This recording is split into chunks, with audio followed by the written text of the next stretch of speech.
ఆంధ్రప్రదేశ్ రాష్ట్రంలో 3 పార్టీల పొత్తులతో కూటమి ప్రభుత్వం అయితే అధికారంలోకి రావడం జరిగింది. అయితే రాష్ట్రంలోని పలు నియోజకవర్గాల్లో టీడీపీ, జనసేన మధ్య గ్యాప్ ఏర్పడింది.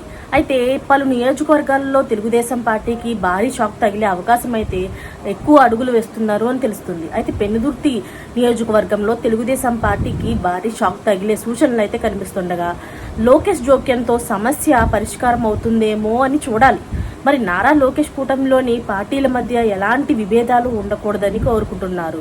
అయితే కూటమి పార్టీలు ప్రజలు మాత్రం మరింత చేరువ కావాలని ఆయన కోరుకుంటున్నారు. అయితే జగన్ సొంత పత్రికలో టీడీపీలోని మూకుమ్మడి రాజీనామాలు అంటూ కథనం అయితే ప్రచురితం కావడం నెట్టింట హాట్ టాపిక్ గా అవుతుంది. అయితే వందల సంఖ్యలోని నేతలు, కార్యకర్తలు పార్టీకి రాజీనామా చేయడం సంచలనంగా మారుతుంది. విశాఖ జిల్లా టీడీపీ అధ్యక్షుడు గంటి బాబ్జీతోని విభేదాలు తలెత్తిన నేపథ్యంలో ఈ నిర్ణయం తీసుకున్నారని సమాచారం అయితే అందుతుంది.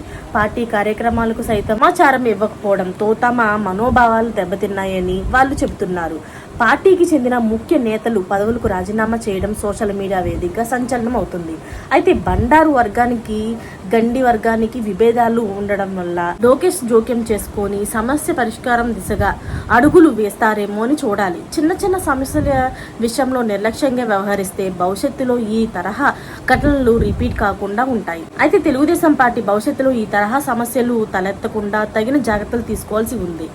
నిజానికి చెప్పాలంటే ఇప్పుడు చంద్రబాబు కొంచెం డేంజర్లో ఉన్నట్లే తెలుస్తుంది. మరిన్ని లేటెస్ట్ అప్డేట్స్ కోసం ఛానల్ని అయితే సబ్స్క్రైబ్ చేసుకోండి. Thanks for watching friends.